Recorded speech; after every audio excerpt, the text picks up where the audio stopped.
Our guest would say that two qualities define them: a deep and wide experience in currently useless technologies, and the creation of a company spanning two continents, 7 offices, with over 300 IT professionals. Unfortunately, we will not be talking about retro technology today, but we will definitely talk about their company. With us today is Sanin Saracevic, the CEO and founder of Mistral Solutions. I think Sanin wouldn't mind being called an old school programmer, knowing that he first got into programming in the 80s, writing code in a notebook at just 10 years old. He quickly progressed from notebooks to actual computers and eventually ended up enrolling at the University of Sarajevo as a student. Unfortunately, this could not happen at the worst time, as he would have to balance his studies with fighting on the front line of besieged Sarajevo in the 90s. After getting a chance to leave Sarajevo and continue his technology career in the USA, Sanin gained international experience in the field. He would spend significant periods abroad trying to get the best out of external contractors and remote teams. In this period, he realized that his struggles are shared by other companies in search of IT services, and that would inspire him to found Mistral Solutions in 2005, which now specializes in 4 areas: IoT, digital transformation, fintech, and e-healthcare, and has offices in Atlanta, New York, Amsterdam, Sarajevo, Mostar, and Banja Luka. Mistral, its partner company in Bosnia and Herzegovina, was founded in 2010 and now counts more than 300 employees. In August 2022, Mistral made its biggest move yet by becoming a part of HTech Group, thus becoming the largest software engineering company in Bosnia and Herzegovina. I hope you are eager to find out how all this transpired and what is the secret behind the longevity of Sanin's companies. So without further ado, welcome to the Futures Voices podcast, Sanin. It's a pleasure to have you on. Thanks for having me. I'm super happy to be here. Your story and the story of Mistral really spans for a long time. Can you tell us more about the context in which the company was founded on, what led to that decision, and how was it in the beginning? Yeah, very good question. I actually spent some time thinking about this particular topic and also discussing it with people over the last few months, especially since we've decided to strategically join HTech. And then you kind of look back at the original ideas behind doing something, starting a company and the path that we walked over the last 13 years. So you kind of try to maybe remember more details than are readily available. And one thing that really in those discussions became very clear to me was that nothing happens overnight. The idea of starting a company and providing and creating services for programming services for our clients, it's not something that just kind of flick a switch and start one day.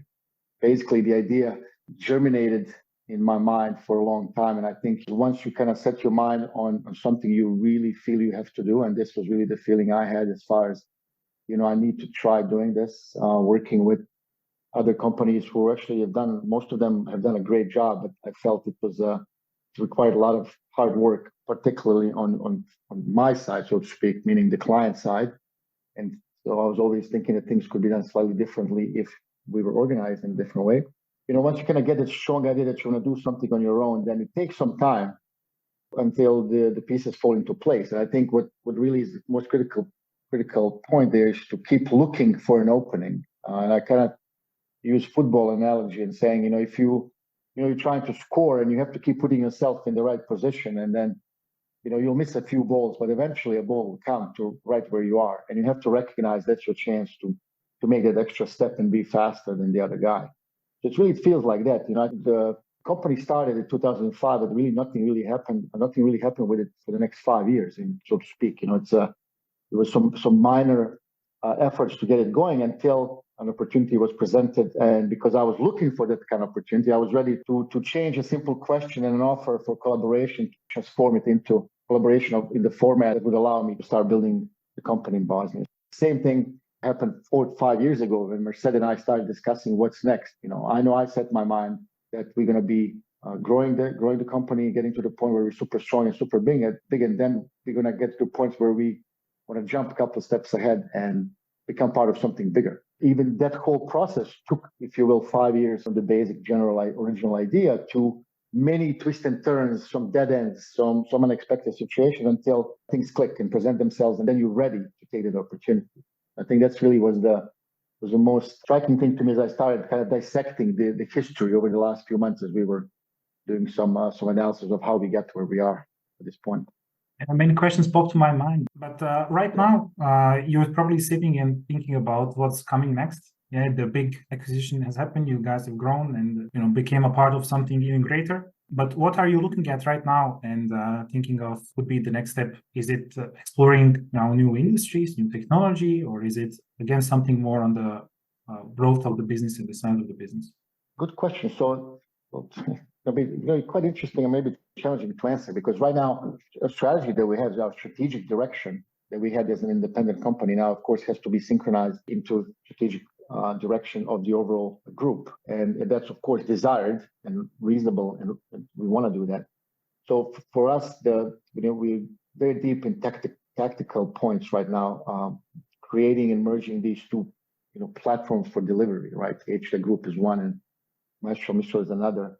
And creating and merging those platforms to a point where they work together better than individual. So it's a lot of challenges, right? Good challenges, a lot of, I shouldn't say challenges, questions we have to answer, things we have to consider. How do we do that? How do we merge our operations in the right way that we don't break things that are working well? So that's kind of as far as that, very tactically, and we spend a lot of time there. As far as where we're going, I think as an industry, the main reason why this strategic acquisition was important for us, because the market in Bosnia is becoming too small. Right? The opportunity is immense. We are running into some challenges, we as an industry, some headwinds with the recession and all that, reduce spending, but that will pass. And the big and the stable and the well-funded companies with good client base will survive. It's not a matter of surviving. Will not maybe thrive, but it will do just fine. Some companies who play the cards right, we actually even thrive in this market, because it's an interesting, when everybody else is scared, then the bold and the lucky, they make headway, right? And then many other companies will struggle. So I think at the end, this will pass, and then we'll be back in the new high rate of growth situation for IT, because the services that we provide will not go anywhere. It will just be more demand for it. So right now, the challenge is for us how to configure this together, then to position our engine of growth collectively as in the new group, to be able to create the growth that we need, to get a higher part of the market, and then to keep expanding across all these different locations that now jointly Mistral and HTEC have. For us in Bosnia only, as I was saying, the other alternative was to start opening up new offices, and realize it was too complicated, too slow, too costly, and our brand doesn't reach that far. So it was very easy to see joining up the forces is the right way to go, because now at this point we're immediately exiting the limits of the Bosnian market. We can bring our expertise, expose everything we built so far, the opportunity that exists for all our people, to much bigger opportunities together with HTEC. So strategically, I think the picture is very clear. We want to be the biggest, the strongest, best high-tech provider of services in the Southeastern Europe, right? And that the goal is very clear, and we're going to get there. The question is, how fast with this headwind, and then the steps we have to take to get in the sense of that. Everybody who's part of this story will be exposed to an amazing career in a very strong, upwardly mobile career path. For us, that's really the ultimate satisfaction of seeing the potential of what's coming next in this new chapter for us. I mean, it sounds like you're trying to get more out of what's existing on the market, because the common theme that I've been hearing about a lot recently is, and I mean for some time, has been about what is our actual capacity in Bosnia and Herzegovina, right? So how many people can we hire in Bosnia and Herzegovina? So if I understood you, you will try to get the knowledge and the value and the solutions to new markets, and that way generate more value out of the people you already have in the company. Yeah, I think that's a very well put. You wanna maximize what you already have, and in this case, we're getting a chance to, the way I talk about it, this balloon that we can blow up to a certain point. It's kind of getting constricted by the environment, right? And we can only grow so much. I mean, there could only be so many people if we stay in the one market in our company. There could only be so many senior architects. There could only be so many people in leadership positions, and I think it's constrictive for everyone and for their career development, right? And you want to play the bigger stage, bigger stadium, bigger crowd. In some aspects harder, maybe more scrutiny and more higher expectation. But I think everybody, I know that everybody who's currently part of Mistral is capable of playing at that level, and I think very many of those people are super excited. Huge percentage of people have approached me and Mercedes when we discussed this bold move, which is not very common in the Balkans at all. And they expressed their excitement about what's ahead. And it was really nice to see the maturity of their business acumen, to see the potential of what we're trying to achieve here, and how now with the higher level stage, stronger, bigger scrutiny and higher expectations, their careers will be able to thrive, because there's only so much we can do if we stay tied to one small market. Something had to change. We were reaching the limits of everything we had, and this way now we joined to the Premier League, if you will, from maybe first division, and I know we can all play that level very successfully. So I'm super excited about that. I'm glad to hear you have the confidence in the people, and the people are eager to take on the new challenge. Taking off all of these constraints of a CEO of that big of a company with that big merger, what about Sanin, the entrepreneur, if he didn't have a big company to run? What will he do today with today's market and the conditions, and what you are envisioning, the recession maybe that could favor the bold? So I assume you are the bold one. What would you do today if you had a chance to start again, or if you were, talking to your younger self, as they often say? Well, I think definitely two very good questions, but I think very different questions.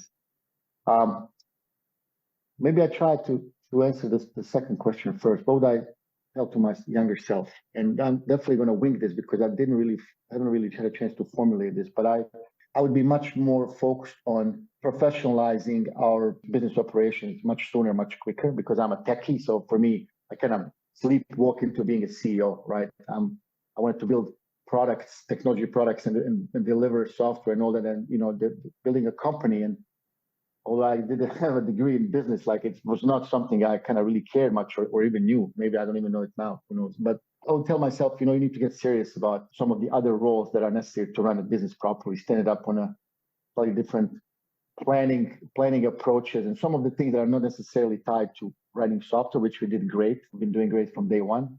But these other things, I think, made some of the growth aspects a little bit harder than it should have been, because we were not businessmen and we didn't really know how to do that. So that would be my advice. Kind of like, take it seriously as a business. Keep track of the numbers, and we're not all about finances, and we never were, we never have been, never will be. But fundamentally, you need to know, how you move forward, because that will free up your hands to make some good decisions in the future. So just more of the business acumen, and continue to think about who's buying stuff that you're selling. Everything else doesn't really matter in the end, because you can have all the best things in place, but if you don't clearly know who's buying things that you're selling, I think you're going to struggle. So I think that would probably be the only advice I would give myself. As far as for me, areas or in companies to invest or companies to build, I currently don't have any time, interest, or desire to touch anything else other than the job we're doing right now. I can only imagine what's the effort needed to merge these two big companies together, and as you said, consolidate, organize, and then be ready for new challenges. As a final question, coming back to what you mentioned, the business acumen and thinking about who's using your products, is that something you would say that we might be missing in Bosnia and Herzegovina as a way to better utilize what we know and have? Would you say that is maybe the missing puzzle piece for Bosnia and Herzegovina to really become an IT powerhouse? I think the fundamental challenge for us to becoming a powerhouse is our size, the ability to create enough talent. We try to help with that with some programs we have at Mistral to grow internal talent. I'm very happy what we've done, super proud, and been very successful. But there's just physical limitations, right? So I think we have to, the only way to play this game is not going to be volume, it's going to be higher value, right? And for that, you absolutely need things that are not missing only in Bosnia. They're missing, I've seen them missing in very many other places, in terms of the connection, between the super smart young kids who are technologists and they're doing something, they have these ideas, create different products and solutions, and then the market that needs to exist to support them and sell them. Because in the end, technology doesn't solve. So I think it's a tool to solve something else, right? And if you're too young, in that sense that you didn't have much experience, if you haven't worked in bigger corporations or bigger environments abroad, in the West or something like that, if you don't have the Rolodex of people who you can call to mentor you or help you with your sales approach, I think it's going to be tough, because people get buried in technology and never realize that it's